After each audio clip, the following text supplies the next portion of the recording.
Hello everyone, पहल classes VNS के इस प्लेटफॉर्म पे आप सबका स्वागत है।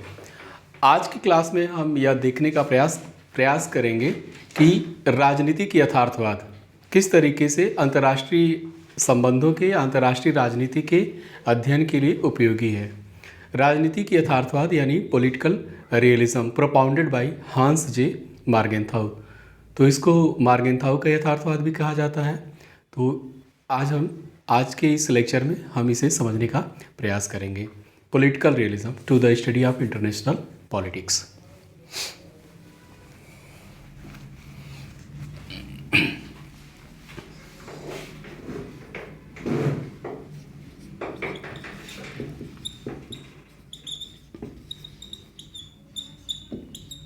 पॉलिटिकल रियलिज्म राजनीतिक यथार्थवाद।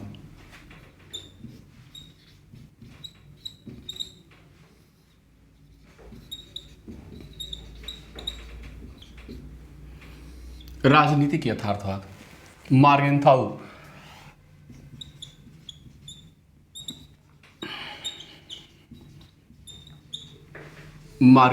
पॉलिटिक्स अमॉन्ग नेशन, इनकी फेमस रचना है politics among nations. The struggle for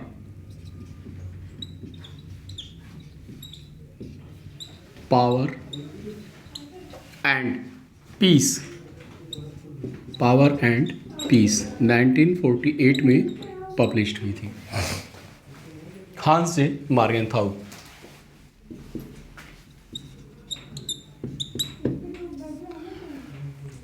हांस जे मार्गेंथाउ के यथार्थवाद को राजनीतिक यथार्थवाद कहा जाता है। यह समझने की बात है कि राजनीतिक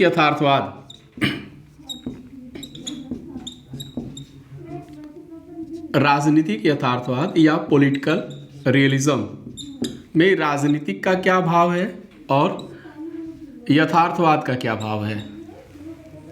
पॉलिटिकल का क्या मतलब है और रियलिज्म का क्या मतलब है, इसको भी समझने का हम प्रयास करेंगे। मार्गेंथाउ के बारे में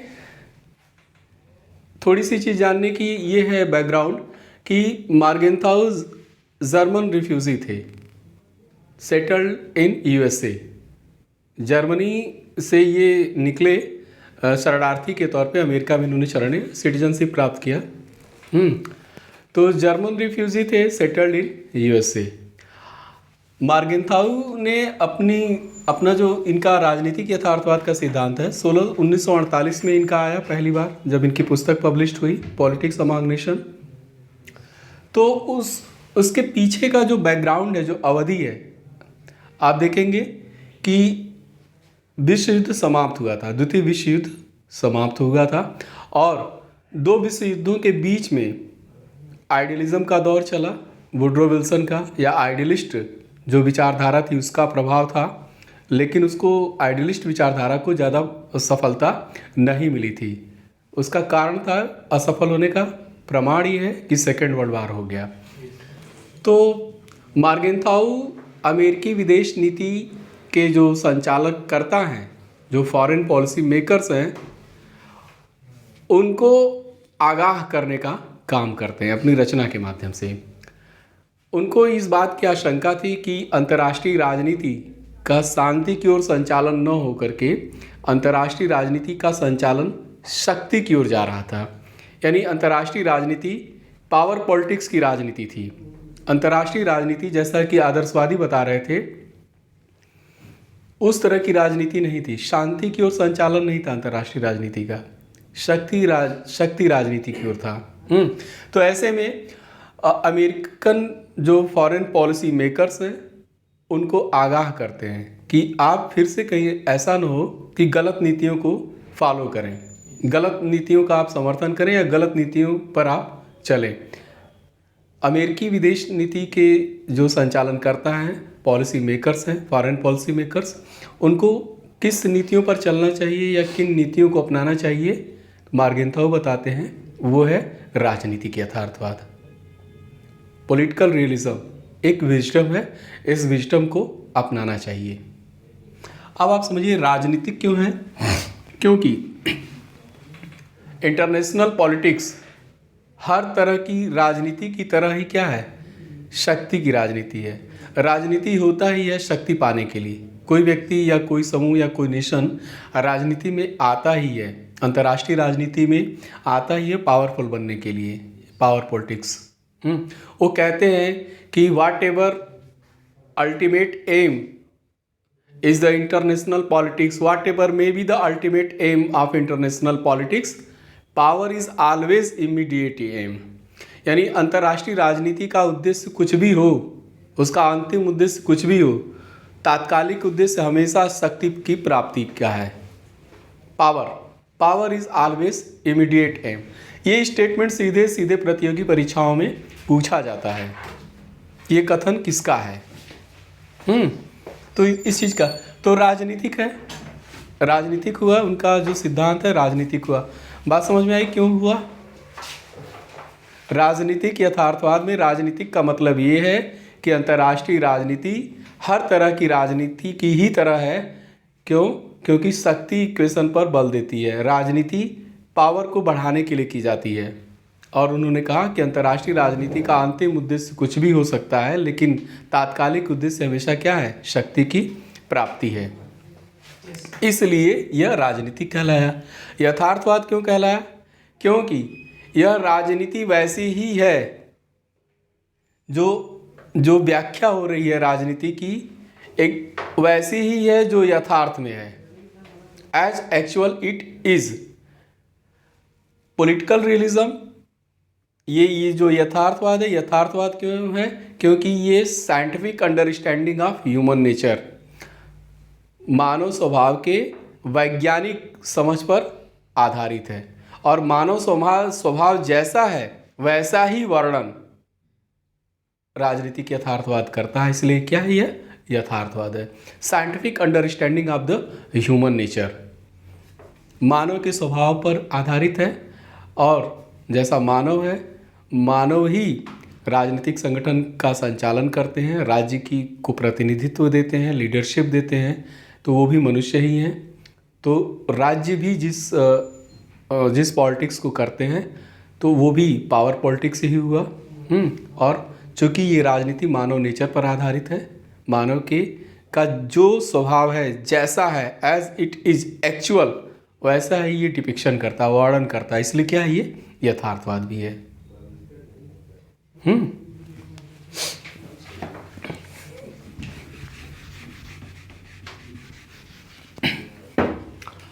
पॉलिटिक्स अमंग नेशन, अंतर्राष्ट्रीय राजनीति क्या है? तो राष्ट्र राज्यों के बीच की राजनीति ही अंतर्राष्ट्रीय राजनीति है। अंतर्राष्ट्रीय राजनीति का तात्कालिक उद्देश्य क्या है? पावर स्ट्रगल, शक्ति के लिए संघर्ष होता है। अंतर्राष्ट्रीय राजनीति का प्रकृति हो गया संघर्ष। पावर क्या है? हमेशा तात्कालिक उद्देश्य होता है। पीस की भी बात करते हैं मॉर्गेनथाउ कि राज्य हमेशा पावर शक्ति संघर्ष में नहीं रहते, राज्यों को शांति की भी चिंता होती है। तो शांति कैसे स्टेब्लिश होगी? तो उसके लिए दो मैकेनिज्म बताते हैं। शांति के लिए मॉर्गेनथाउ दो मैकेनिज्म बताते हैं। एक मैकेनिज्म है बैलेंस ऑफ पावर और दूसरा मैकेनिज्म है डिप्लोमेसी। डिप्लोमेसी यानी राजनय या कूटनीति, और यह है शक्ति संतुलन। शांति स्थापना इन तरीकों से करने की बात करते हैं।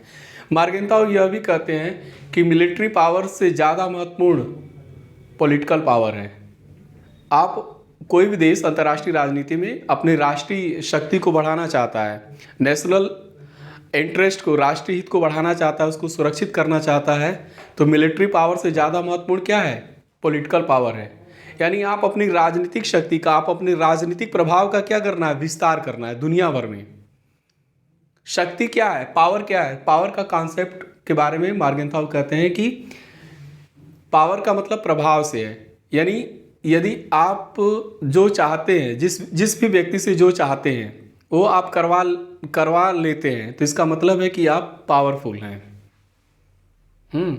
यदि सामने वाले से आप अपनी बात मनवा लेते हैं, अपना काम करवा लेते हैं, तो इसका मतलब है कि आप अपने प्रभाव का इस्तेमाल कर रहे हैं।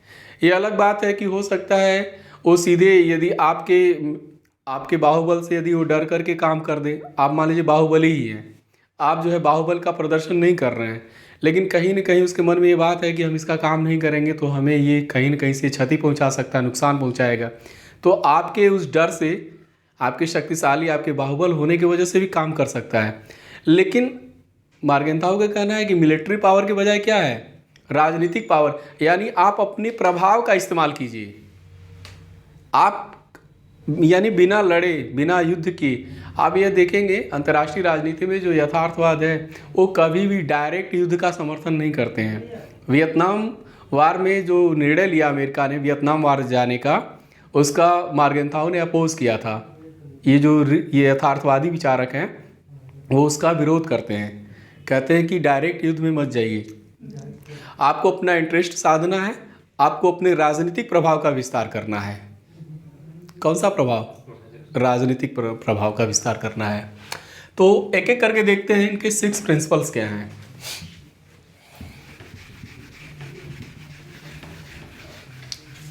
हांस जे मार्गेंथाउ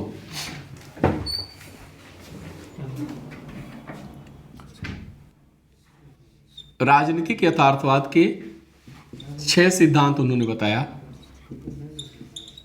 प्रिंसिपल्स ऑफ पॉलिटिकल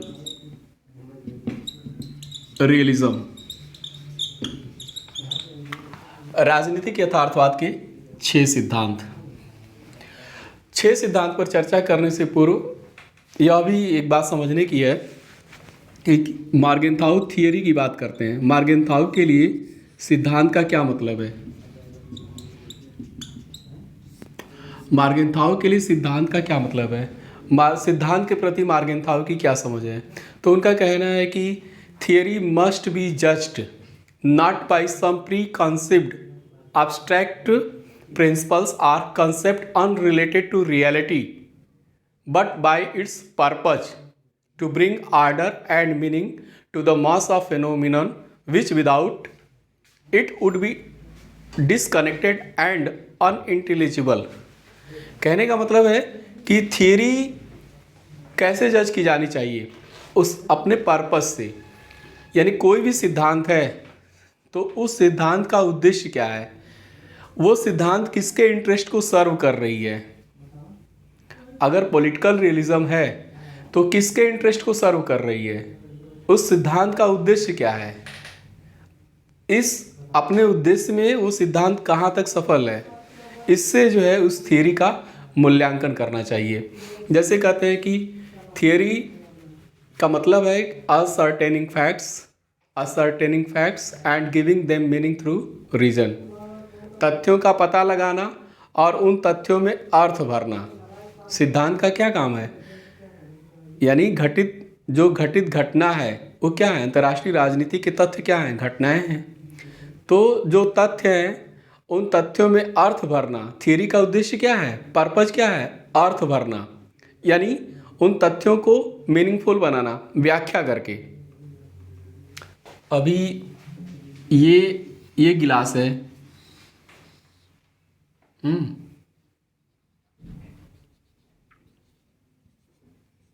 इसमें ये वाटर है। तथ्य क्या है कि गिलास में आधा वाटर है, ये तथ्य है। थियरी का काम है उसको मीनिंगफुल बनाना थ्रू रीजन, विवेक या तर्क के माध्यम से आप उसको मीनिंगफुल बनाएंगे। मीनिंगफुल कब बनेगा? जैसी आपकी दृष्टिकोण होगा, जैसी आप तर्कड़ा करेंगे। यदि आप नकारात्मक दृष्टिकोण वाले हैं तो कहेंगे आधा गिलास पानी, आधा गिलास खाली है ना, आपने अब मीनिंगफुल बना दिया। अभी तथ्य क्या था कि गिलास में आधा पानी है, इस तथ्य का कोई मतलब नहीं है। आधा गिलास पानी है, इसका कोई मूल्य नहीं है, कोई मतलब नहीं है। मतलब कब निकलता है? जैसे ही आप उसकी व्याख्या करते हैं, कहते हैं कि आधा गिलास खाली है। खाली शब्द जैसे ही आपने खाली के सेंस में आपने व्याख्या किया, मीनिंगफुल हो गया। अब आपके लिए मतलब, तब आपको लगेगा कि अच्छा आधा खाली है, इसका मतलब या तो भरना चाहिए, है ना। अच्छा, दूसरा, यदि आपका पॉजिटिव दृष्टिकोण है तो आप अपने विवेक का इस्तेमाल करके क्या बताएंगे? आधा गिलास पानी है, आप उसको कैसे मीनिंगफुल बनाएंगे? आप कहेंगे आधा गिलास भरा हुआ है। अब आपके लिए मीनिंगफुल हो गया है ना? तो theory must be judged bye it's purpose. उद्देश्यों से थियरी का मूल्यांकन करना चाहिए कि वो किस उद्देश्य को, किसके इंटरेस्ट को वो सर्व कर रही है। तो यदि पॉलिटिकल रियलिज्म है, ये थियरी है, इसको थियरी कहलाना है, तो इसका पर्पज होना चाहिए अंतर्राष्ट्रीय राजनीति की जो घटित घटनाएं हैं, जो तथ्य हैं, उसको मीनिंगफुल बनाने का ये काम करेगा पॉलिटिकल रियलिज्म। पॉलिटिकल रियलिज्म अगर उपागम के दृष्टिकोण से देखेंगे, उसके दृष्टिकोण से देखेंगे, तो एक लेंस का काम करेगा। आपको बताएगा कि दुनिया भर में ऐसी ऐसी चीज़ें हैं, स्टेटिज्म है, सर्वाइवल है, एनार्की है, सिक्योरिटी डायलेमा है, पावर है, बैलेंस ऑफ पावर है, ये सारी चीज़ें देखने को मिलती हैं। ये उसकी दृष्टि है। इन्हीं दृष्टि के आधार पे फिर अंतर्राष्ट्रीय राजनीति की घटित घटनाओं की व्याख्या करेंगे। जैसे मान लीजिए कि भारत ने फ्रांस से राफेल विमान खरीदा, फाइटर जेट राफेल। यह अंतर्राष्ट्रीय राजनीति की एक घटना, एक तथ्य है। अब आप इसको मीनिंगफुल कैसे बनाएंगे? अगर पॉलिटिकल रियलिज्म लगाएंगे तो रियलिज्म की दृष्टि कैसी दृष्टि है? यथार्थवादी दृष्टि है, पावर पॉलिटिक्स की दृष्टि है। तो रियलिज्म ये बोलेगा, इसकी व्याख्या करेगा इसी घटना का, कि भारत अपनी शक्ति को बढ़ाना चाहता है, मिलिट्री पावर को बढ़ाना चाहता है, इसीलिए वो राफेल खरीदा है। अभी और भी चीज़ें हैं, उसको भी देखेंगे। कहता है कि थियरी का काम क्या है? Ascertaining facts and giving them meaning through reason. तर्क शक्ति का प्रयोग करके आपको उसमें अर्थ भरना है। और आपको अर्थ कैसे भरना है? रियलिस्ट पॉइंट ऑफ व्यू से भरना है, आइडियलिस्ट पॉइंट ऑफ व्यू से नहीं भरना है, आइडियलिस्ट अप्रोच से नहीं भरना है। इसीलिए अमेरिकन विदेश नीति निर्माताओं को मार्गेंथाउ आगाह करते हैं, कहते हैं कि आप यह मत सोचिए कि अंतर्राष्ट्रीय राजनीति का संचालन शांति की ओर है। नहीं, जो आइडियलिज्म कहता है, कहते हैं कि नहीं, अंतर्राष्ट्रीय राजनीति का संचालन शक्ति की ओर है, पावर पॉलिटिक्स की ओर है। आपको ये थियरी, पॉलिटिकल रियलिज्म का थियरी लगाना होगा, अप्रोच ये लगाना है, पावर इक्वेशन को समझना है।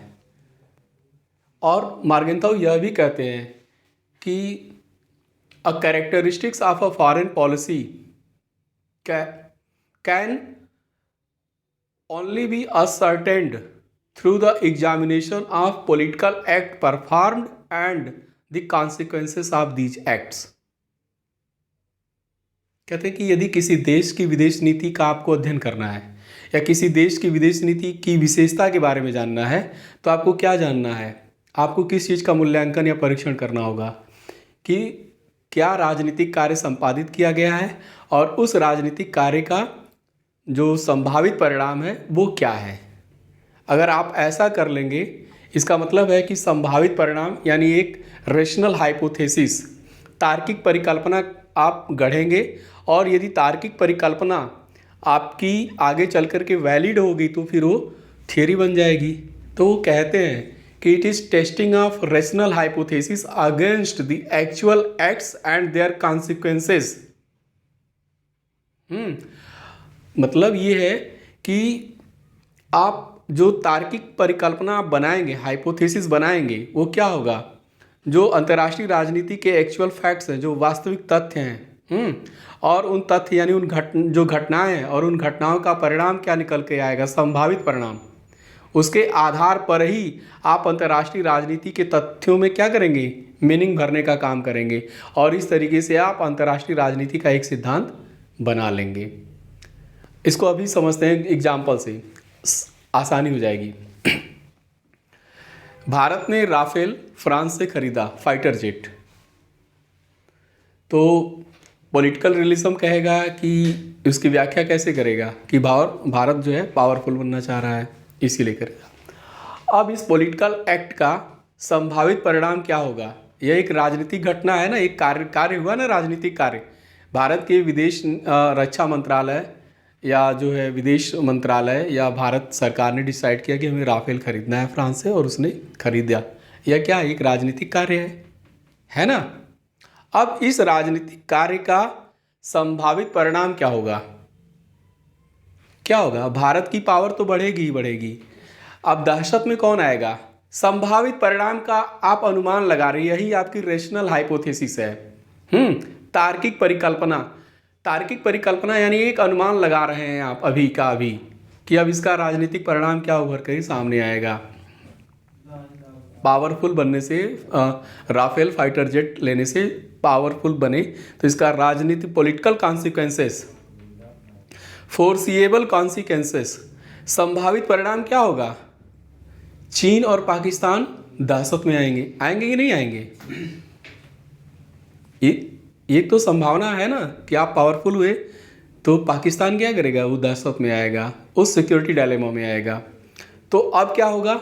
अब संभावित परिणामों का आपको, आप उन संभावित परिणामों के बारे में आपको सोचना है कि क्या क्या हो सकता है। तो पाकिस्तान राफेल की काट के लिए क्या कर सकता है? या तो वो अमेरिका के पास जाए, एफ सीरीज के चाहे 18, 19, 20, 22, 20 है ना, ये सब लेके आ जाए फाइटर जेट। राफेल के काट का तो यही है। या तो चीन का जे सीरीज का है, J12, J14 इस तरह का, है ना। और क्या कर सकता है? अगर उसको पहले से ही पता चल जाए पाकिस्तान, तो पाकिस्तान क्या करेगा? पाकिस्तान पाना चाहेगा ना, या तो अमेरिका से ये F-18 इस तरह के फाइटर जेट पाए, या चीन से पाले, या स्वयं फ्रांस से ही राफेल ही ले ले वो, है ना। तो अब देखिए, मार्गेंथाउ आगे यह भी कहते हैं कि if you want to improve politics, यदि आपको राजनीति को सुधारना है, इम्प्रूव करना है, तो फिर क्या करना होगा? आपको इन सब चीज़ों पे ध्यान देना है। आपने जो तार्किक परिकल्पना बनाया है, जो राजनीतिक घटना है, पॉलिटिकल एक्ट है, राफेल खरीदा गया है, उसके संभावित परिणाम क्या क्या हो सकते हैं, आपने सबके बारे में सोच लिया है पहले से ही। तो आप अपनी राजनीति को इम्प्रूव कर लेंगे। कैसे? अच्छा, आपने यदि इतना सब सोच लिया है तो अब आप विदेश नीति में क्या करेंगे? भारत क्या करेगा विदेश नीति में? कि किसी भी कीमत पर पाकिस्तान को शक्तिशाली नहीं बनने देने की नीति अपनाएगा। भारत अमेरिका से, मान लीजिए चीन तो खुद ही एंटी खेमे में है तो यहाँ तो नहीं जाएगा, है ना, लेकिन फिर भी देखिएगा उसके साथ भी बार्गेनिंग करेगा। फ्रांस के साथ मधुर संबंध बनाएगा, अमेरिका के साथ भारत मधुर संबंध बनाएगा, ताकि ये दोनों देश कम से कम अमेरिका एफ सीरीज का फाइटर जेट न दे और फ्रांस राफेल न दे पाकिस्तान को। और चीन के साथ सौदेबाजी की स्थिति में रहेगा कि तुम किसी भी कीमत पर उसको अपना जे सीरीज का फाइटर जेट नहीं देना है। तो क्या करेंगे? राजनीति में सुधार कैसे लाएंगे? जब आप राजनीतिक कार्रवाई और उनके जो जो संभावित परिणाम हो सकते हैं आपने उसका आकलन कर लिया, उसको लेकर के पहले से ही यदि आपने अपनी सोच बना ली, तो फिर आप इम्प्रूव कर लेंगे ना अपने पॉलिटिक्स को। आप अपनी विदेश नीति कैसे कर लेंगे? पॉलिश कर लिया ना। लेकिन यदि आप देखिए रेशनल हाइपोथेसिस, आपने जो पहले से ही सोचा कि पाकिस्तान ये करेगा और उसकी काट क्या होगा, इन देशों के साथ आप मधुर संबंध बना लेंगे, पाकिस्तान को लेने ही नहीं देंगे, न एफ सीरीज का, न राफेल और न ही जे सीरीज का चाइना से। तो फिर आप सक्सेसफुल हो गए? हुए कि नहीं हुए? हो गए ना अपनी पॉलिटिक्स में। आप शक्तिशाली बन गए और अपने शत्रु को कमजोर बनाए रखा। तो ये सक्सेस है विदेश नीति का, ये सक्सेस है थियरी का। अब मार्गेंथाउ की बात समझ में आ रही है कि थियरी का काम क्या है? तथ्यों का पता लगाना, घटनाओं का पता लगाना और उन घटनाओं में अर्थ भरना। अर्थ भरने का काम कैसा है? बैल वाला काम है कि बुद्धि का काम है? इंटेलेक्चुअल एफर्ट, है ना। ये बौद्धिक लोगों का काम है ना, सबके बस की बात है नहीं है। ये समझ में आ गया? आई बात ना, अच्छी बात है। यहाँ पे कन्फ्यूज़न नहीं है, ठीक है। अब उसके 6 प्रिंसिपल पे आते हैं।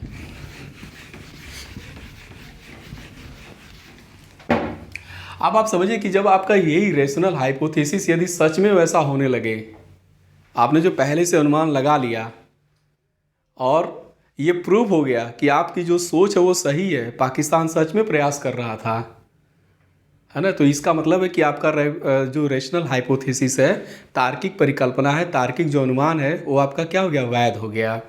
जब वैध हो गया तो यानी आप वही जो है सिद्धांत बन गया। तो इस तरह से अंतर्राष्ट्रीय राजनीति के यथार्थवादी सिद्धांत का मार्गेंथाव क्या करते हैं, और उसकी रचना करते हैं। 6 प्रिंसिपल ऑफ पॉलिटिकल रियलिज्म, राजनीतिक यथार्थवाद के 6 सिद्धांत। पहला सिद्धांत है, मार्गेंथाव कहते हैं कि politics like society in general is governed by objective laws that have their roots in human nature which is unchanging. इसका मतलब है कि राजनीति समाज की तरह वस्तुनिष्ठ नियमों से संचालित होती है। ऑब्जेक्टिव लॉ, ऑब्जेक्टिव ऐसे नियम जो आप पे निर्भर नहीं करते, उनका अपना अलग अस्तित्व है। जैसे गुरुत्वाकर्षण का नियम है, तो गुरुत्वाकर्षण का नियम आप पे आधारित है, वो है तो है, वो ऑब्जेक्टिव लॉ है ना, वस्तुनिष्ठ नियम है। तो उसी तरह कहते हैं, आप लोग चाहें तो लिख सकते हैं, इंग्लिश में लिख दें, पॉलिटिक्स लाइक सोसाइटी। उसको मैं इंग्लिश में लिख दे रहा हूँ, हिंदी में एक्सप्लेन कर दूंगा, हिंदी में भी बता दूंगा। Politics like society in general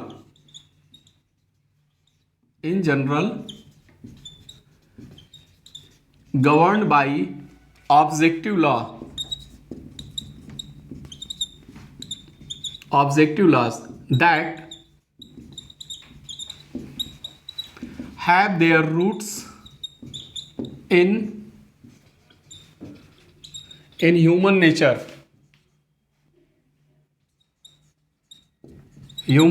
which is unchanging।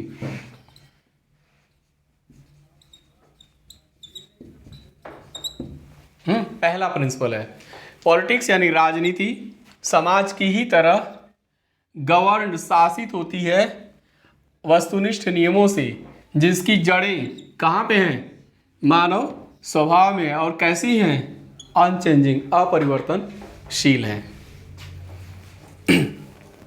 राजनीति समाज की ही तरह, politics like society in general governed by, देखिए राजनीति समाज की ही तरह वस्तुनिष्ठ नियमों से संचालित होती है, गवर्न होती है, शासित होती है, जिसकी जड़ें मानव स्वभाव में है। और मानव स्वभाव कैसा है, अनचेंजिंग है।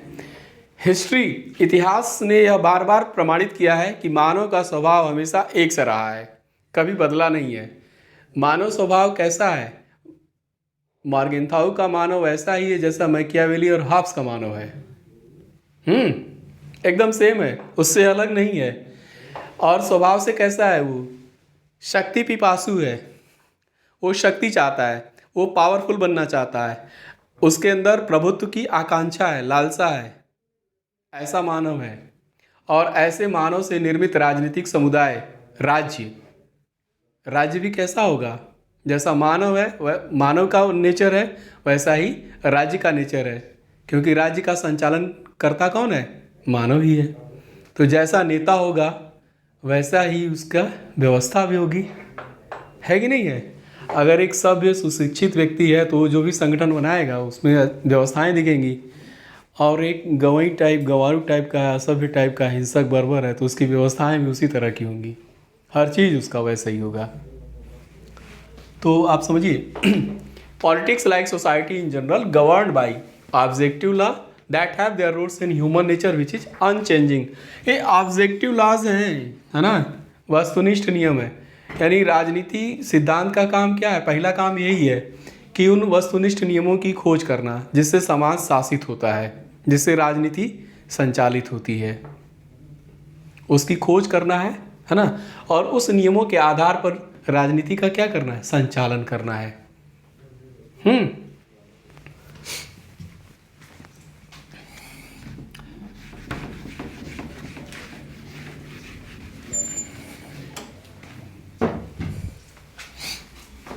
दूसरा सिद्धांत,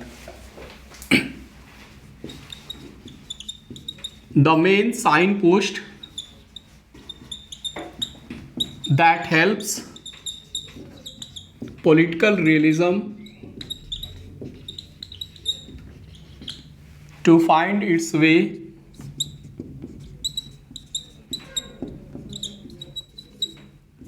through the landscape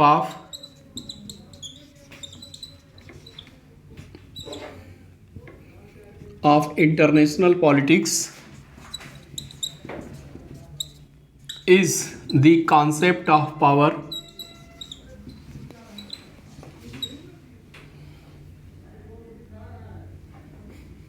concept of interest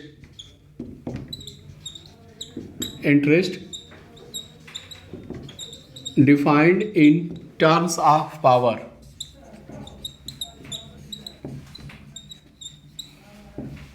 दूसरा सिद्धांत है, देखिए दूसरा सिद्धांत क्या बोल रहा है, the main sign post. Sign post आप देखिए चौराहे पे लिखा रहता है ना, ऐसे एक खड़ा होता है, चारों दिशाओं में लिखा कहेगा ये उत्तर दिशा में बनारस है, दक्षिण दिशा में बनारस जा रहा है, पश्चिम दिशा में इलाहाबाद की, ऐसे नहीं होता है, और पूरब दिशा में आजमगढ़ और उत्तर दिशा में सुल्तानपुर जा रहा है, ऐसे sign post.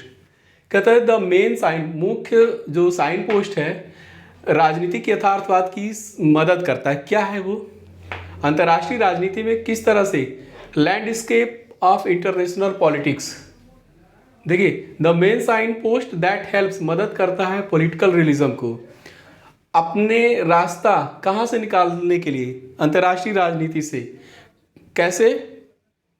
Concept of interest, शक्ति के रूप में, यानी शक्ति के रूप में परिभाषित, डिफिनीशन का मतलब परिभाषा होता है, शक्ति के रूप में परिभाषित हित की अवधारणा अंतर्राष्ट्रीय राजनीति के क्षेत्र से राजनीतिक यथार्थवाद को मदद दिलाता है। कहने का भाव ये है कि शक्ति के रूप में परिभाषित हित की संकल्पना ही राजनीतिक यथार्थवाद के लिए मददगार है।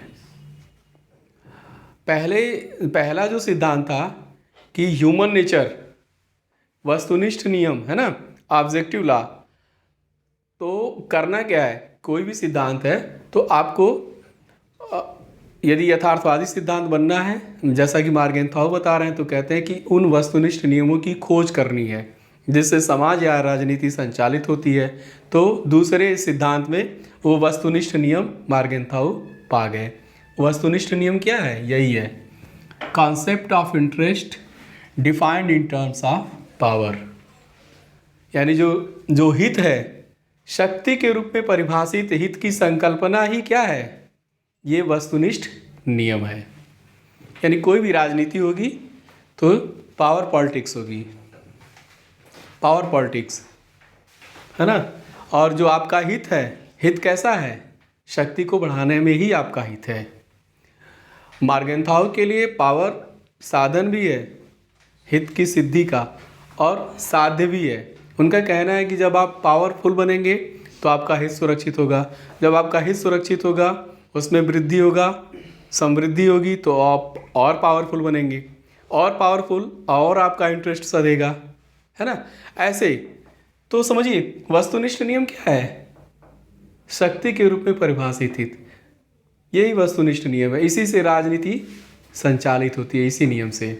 आप कोई भी, आप विज्ञान में भी आप देखें, जैसे न्यूटन के गति के नियम, उन नियमों के आधार पर ही तो आप पिंडों की गति का अध्ययन करते हैं, उसकी व्याख्या करते हैं। गुरुत्वाकर्षण का नियम है, उस नियम के ही आधार पे ये कहते हैं ना कि कोई भी चीज़ यदि ऊपर को फेंकी जाएगी तो नीचे ही गिरेगी वापस।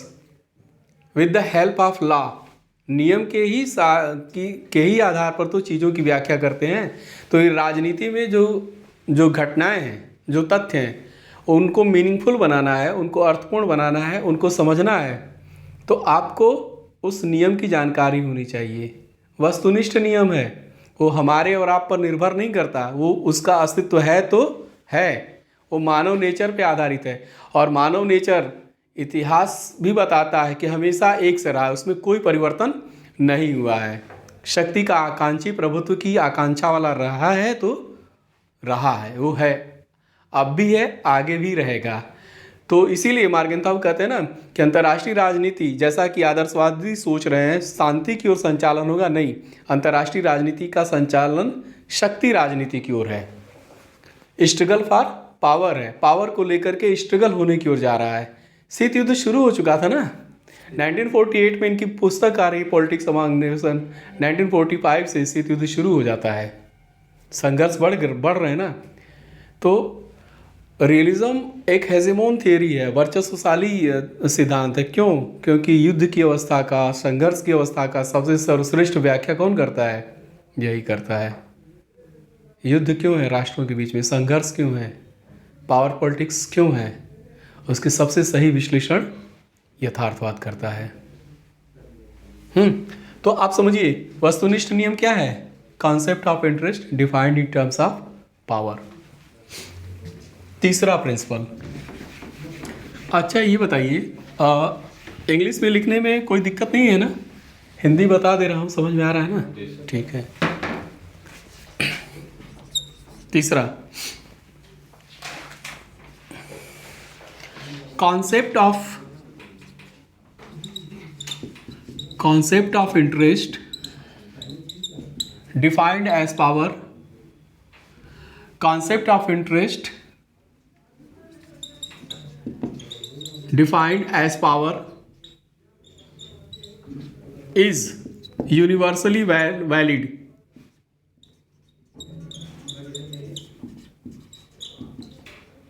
and an objective category।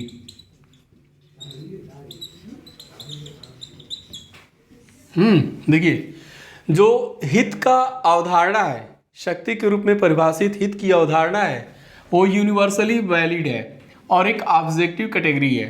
Universally valid का मतलब है कि वो चाहे अमेरिका में की राजनीति हो या भारत की राजनीति हो, या अतीत की राजनीति हो या वर्तमान की राजनीति हो या भविष्य की राजनीति हो, सब समय और सब कहते ना, सब कालों में और सब स्थानों में एक जैसी रही है। यूनिवर्सली वैलिड है और ऑब्जेक्टिव कैटेगरी है, वस्तुनिष्ठ श्रेणी में आती है, उसका अस्तित्व है, वो हमारे और आपके ऊपर निर्भर नहीं करता, ऑब्जेक्टिव कैटेगरी है। देखिए, कॉन्सेप्ट ऑफ इंटरेस्ट जो हित है उसको मार्गेंथाउ ने कहीं परिभाषित नहीं किया है कि हित क्या है। जैसे राष्ट्रीय हित क्या होगा, तो मार्गेंथाउ ने कहा कि दो तरह के हित होते हैं, एक अस्थायी हित होता है और दूसरा चेंजेबल है, परिवर्तित हित है। अस्थायी हित जैसे मार्मिक हित जो होते हैं उनको अस्थायी हित कहा जाता है ना। राजनीतिक संप्रभुता की सुरक्षा, यानी सीमाएं सुरक्षित हों, जो आर्थिक सुरक्षा है, और रणनीतिक या जो सैन्य सुरक्षा है। यानी आप समझिए कि पॉलिटिकल, इकोनॉमिक एंड मिलिट्री, ये तीन तरह के जो हित है उसको मार्मिक हित कहा जाता है। इसके अलावा भी हित हैं, और मार्गेंथाउ का कहना है कि हित बदलते रहते हैं। ऐसा नहीं कि एक बार फिक्स्ड हो गए तो फिक्स ही रहे, नहीं, समय काल परिस्थितियों के हिसाब से हित बदलते रहते हैं। एक दौर में देखिए भारत का हित जो है चीन के साथ संघर्ष का नहीं था, मित्रतापूर्ण था। आज बदल गया है, आज संघर्ष की अवस्था में फंसे हैं, है ना। रसिया के साथ देखिए बहुत अच्छी मित्रता थी, आज उस तरह की गर्मजोशी नहीं देखने को मिलती है। हम एक दौर में इजराइल के साथ कोई डिप्लोमेटिक संबंध ही नहीं बनाए, हम किसी नीति पे नहीं चले, है ना। आज हम इजराइल के साथ, तो हमारी हित बदलते रहते हैं ना समय के। ईरान अमेरिका बार बार कहता है कि भारत ईरान से तेल का जो आयात करता है वो न करे, लेकिन इसके बावजूद भी, अच्छा देखिए, ईरान के प्रति या इजराइल के प्रति या फ़लस्तीन के प्रति भारत की जो नीति है, आप देखिए वो एक नहीं है, बदली है। क्यों? क्योंकि भारत की जो रणनीतिक ज़रूरतें हैं वो भी बदल गए हैं। यानी भारत के हितों का जैसे जैसे वैश्विक विस्तार हो रहा है ना, तो वैसे वैसे ही भारत की अपनी रणनीतिक आवश्यकताएं भी बदल रही हैं, तो वैसे वैसे ही भारत के संबंध भी बदल रहे हैं। हित कभी भी स्टैटिक नहीं हो सकते, इसीलिए हितों की कोई एक निश्चित परिभाषा नहीं दी जा सकती। हित में कई डायमेंशन समय के साथ जुड़ते हैं, लेकिन एक चीज वैलिड है, वो क्या है कि हित है तो है, वो रहेगा, है ना। तो बस इतना कॉन्सेप्ट, जो इंटरेस्ट का जो हित का जो कॉन्सेप्ट है वो फिक्स नहीं है, कोई फिक्स्ड उसका मीनिंग नहीं है, इतना भर इसका मतलब है।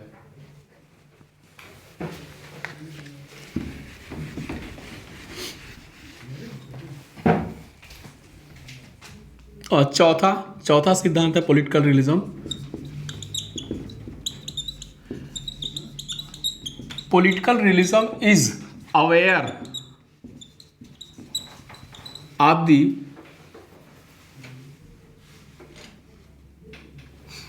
political realism is the aware of the moral aspiration of the political action।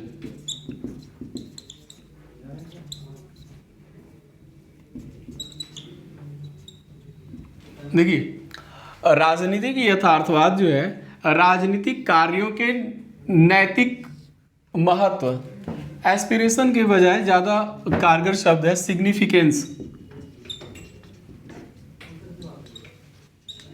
नैतिक महत्व। राजनीतिक यथार्थवाद राजनीतिक कार्यों के नैतिक महत्व के प्रति क्या है, अवेयर है। इसका ये मतलब है कि राजनीतिक यथार्थवाद ये कह रहा है कि यदि आप कोई राजनीतिक कार्य कर रहे हैं, है ना, तो वो राजनीतिक कार्य आपका कितना सफल हुआ ये मैटर करेगा। आप जो कार्य कर रहे हैं उन कार्यों में सफलता मिल रही है कि नहीं, यानी मूल्यांकन परिणाम के आधार पे होगा। नैतिकता का संदर्भ यहाँ पे यही है कि मोरल सिग्निफिकेंस, यानी आप जो भी राजनीतिक कार्य करेंगे उन कार्यों का मूल्यांकन होगा। भारत सरकार ने सर्जिकल स्ट्राइक करी पाकिस्तान में, यह एक राजनीतिक कार्य है, उसका मोरल सिग्निफिकेंस क्या है, जनता उसका मूल्यांकन करेगी ना। यदि मान लीजिए कि सर्जिकल स्ट्राइक सफल न होता तब क्या होता, ये जनता किस तरह से मूल्यांकन करती उस राजनीतिक कार्य का। सरकार बदल सकती थी, चुनाव हुआ 2019 में, सरकार बदल सकती थी, लेकिन वो सर्जिकल स्ट्राइक अपने उद्देश्यों में क्या था, वो सफल था। मोरल सिग्निफिकेंस यही है कि आप जो कार्य करते हैं उनका नैतिक रूप से मूल्यांकन किया जाता है, यानी वो क्या वो सही है, क्या वो गलत है। सही गलत के संदर्भ में मोरल सिग्निफिकेंस का नैतिक महत्व का मतलब है कि आपका राजनीतिक कार्य उचित था या नहीं था। आपने सर्जिकल स्ट्राइक किया, जिस परिस्थितियों में किया उस परिस्थितियों में आपका सर्जिकल स्ट्राइक उचित था या नहीं था। हाँ, यस, उचित था। पुलवामा पे बहुत बड़ा आतंकवादी हमला हुआ था ना, उसके पहले भी हमले हो रहे थे। तो एक संप्रभु राष्ट्र राज्य का अधिकार है, वो अपनी सुरक्षा करेगा ना, हितों की सुरक्षा। तो ये राइट और रॉन्ग का जो कॉन्सेप्ट है, राइट और रॉन्ग की जो के बारे में हमारी जो समझ है, नैतिक मूल्यांकन का यहाँ पे यही है कि आप जो राजनीतिक कार्य कर रहे हैं उन कार्यों, वो कार्य कितना सही है कितना गलत है, इसका तो मूल्यांकन होगा, जनता करेगी। दूसरी चीज़ है कि उसका परिणाम आपके लिए कैसा आया। यदि परिणाम आपके अनुकूल है, जैसा आप चाहते हैं वैसा मिल गया, तो फिर आपका वो राजनीतिक कृत्य क्या है, सही है, ठीक है। इसका इतना बस यही है, मोरल सिग्निफिकेंस का मतलब यही है।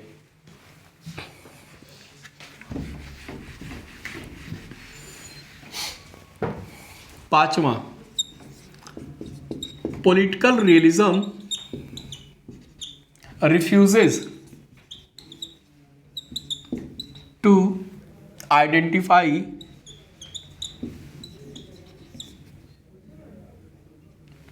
political realism refuses to identify a moral aspiration of a particular nation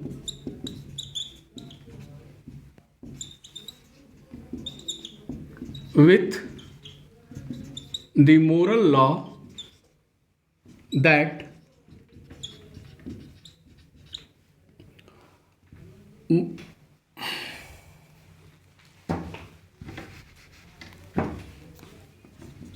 moral laws that govern the universe.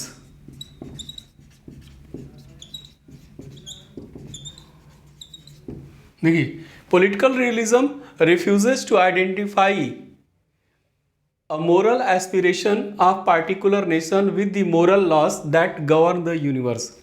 इसका मतलब है कि राजनीतिक यथार्थवाद, जो मोरल एस्पिरेशन है एक राष्ट्र विशेष का, एक राष्ट्र विशेष की नैतिक आकांक्षा, और जो यूनिवर्सल नैतिकता है, ऐसे नैतिकता जिससे पूरा विश्व शासित होता है। देखिए, एक राष्ट्र विशेष की नैतिकता और जो सार्वभौम नैतिकता है, ऐसी नैतिकता जिससे पूरा विश्व शासित होता है। कुछ नैतिक नियम है ना जो पूरे विश्व में लागू होते हैं, जैसे कि सभी राज्य या सभी व्यक्ति क्या हैं, ईश्वर की छाया में रहते हैं, यानी ईश्वरीय विधि विधान के छाया में रहते हैं, है ना। इस तरह की दुनिया भर में साम्यवाद का विचार हो, है ना।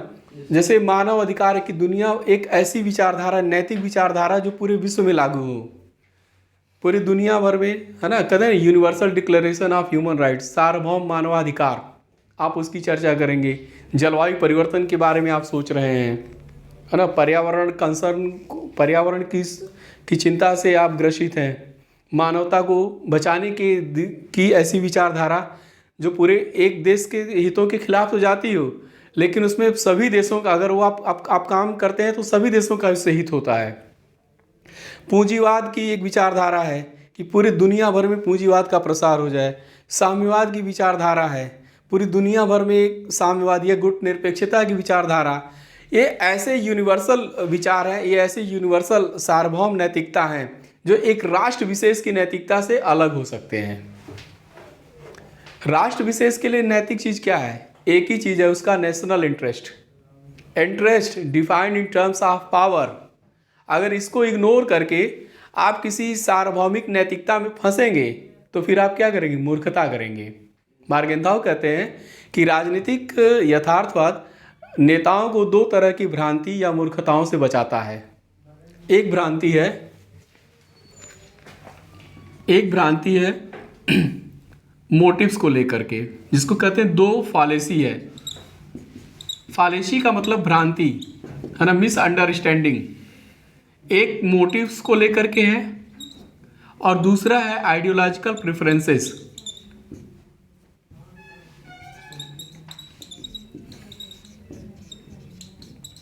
आइडियोलॉजिकल प्रेफरेंसेस, ये दो भ्रांतियां पॉपुलर, कहते हैं लोकप्रिय भ्रांति है कि कोई देश, है ना, अच्छे नीति के साथ आपके साथ संबंध में आ रहा है, गुडविल के लिए, है ना।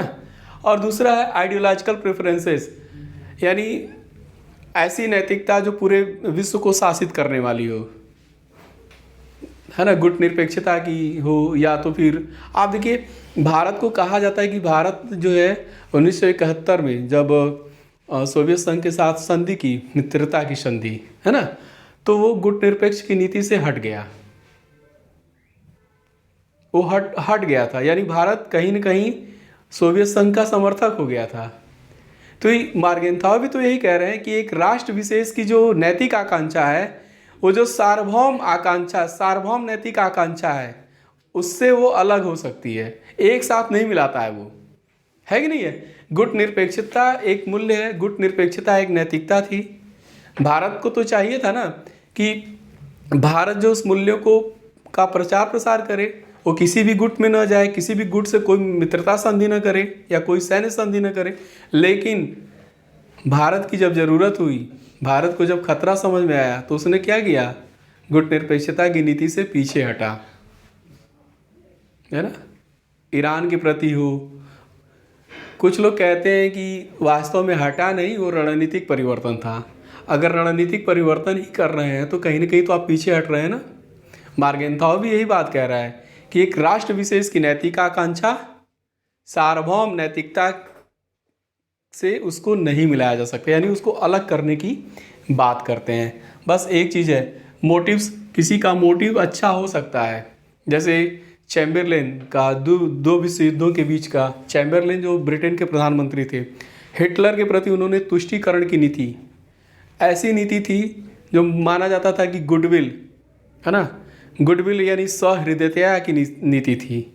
इससे जो है हिटलर के साथ, जर्मनी के साथ संबंध मधुर बनेंगे और ये क्या होगा, इससे शांति स्थापना होगी। तो जर्मनी के तुष्टीकरण की नीति पर चला ब्रिटेन, फ्रांस भी चला। तो हिटलर अंकुश होने के बजाय, मर्यादित होने के बजाय क्या हुआ, और निरंकुश हो गया, और उसका परिणाम युद्धों के रूप में देखने को मिला।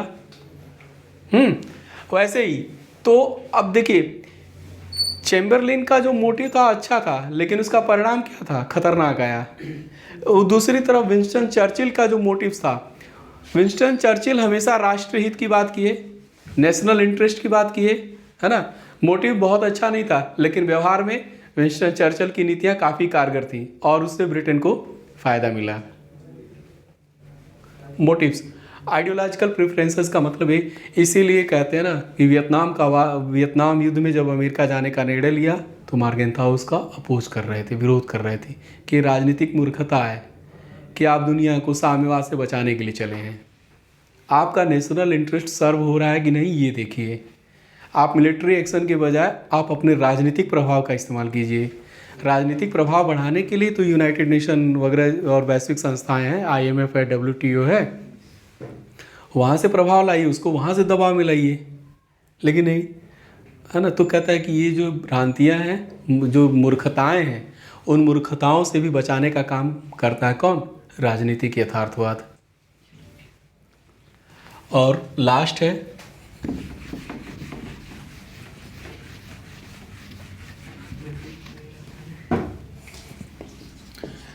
Political realism maintains the autonomy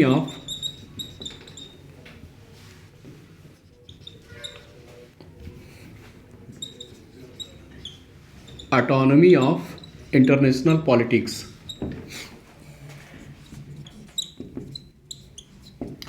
राजनीतिक यथार्थवाद अंतर्राष्ट्रीय राजनीति की स्वायत्तता को बनाए रखता है। ये राजनीति की स्वायत्तता को बनाए रखता है। कहता है कि अंतर्राष्ट्रीय राजनीति एक स्वतंत्र विषय है। क्यों?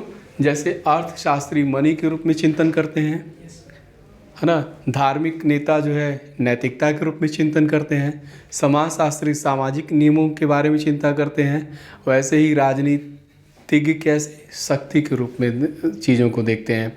तो शक्ति, पावर का तत्व क्या है, वो राजनीति को स्वायत्तता प्रदान करता है, अंतर्राष्ट्रीय राजनीति को एक स्वायत्त विषय के रूप में स्थापित करता है। 4-5 मिनट और लगेंगे, उसके बाद ये लेक्चर पूरा फिनिश हो जाएगा।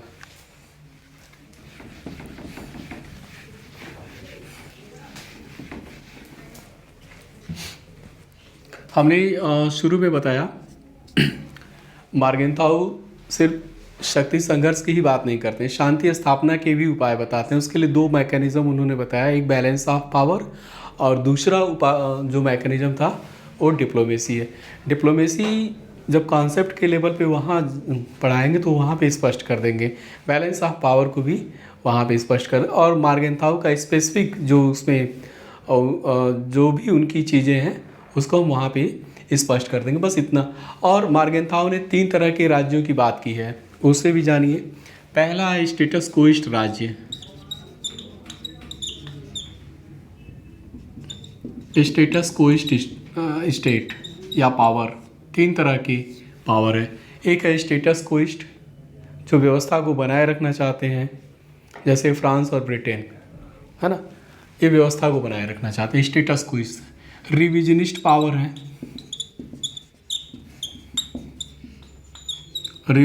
रिविजनिस्ट पावर व्यवस्था को बदलना चाहते हैं, जैसे राइजिंग चाइना।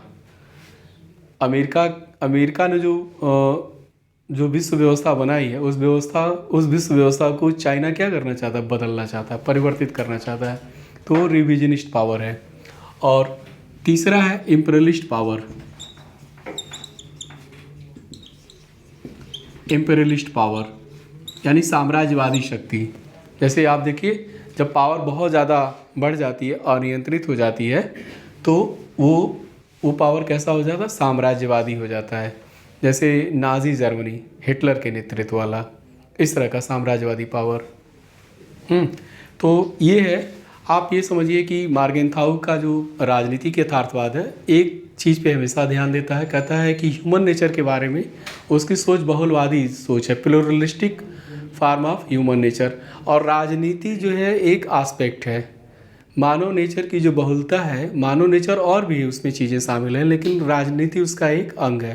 कहता है कि राजनीतिक यथार्थवाद और जो दूसरे सिद्धांत हैं उनमें अंतर जो है वो बहुत ही स्पष्ट है और बहुत ही क्लियर है और बहुत ही ठोस है। तो difference between political realism and other school of thoughts is very clear, very profound, काफ़ी गहरा है।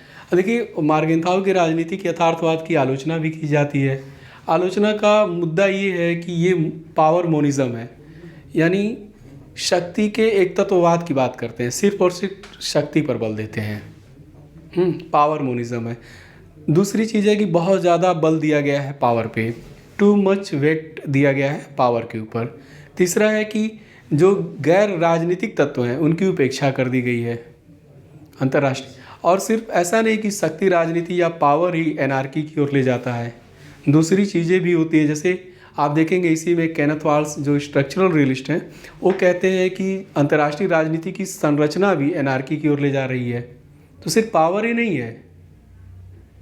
तो ये कुल मिला करके ये रहा मार्गेंथाउ का राजनीतिक यथार्थवाद। उम्मीद करता हूँ कि आप लोगों को राजनीतिक यथार्थवाद समझ में आ गया होगा। Thank you.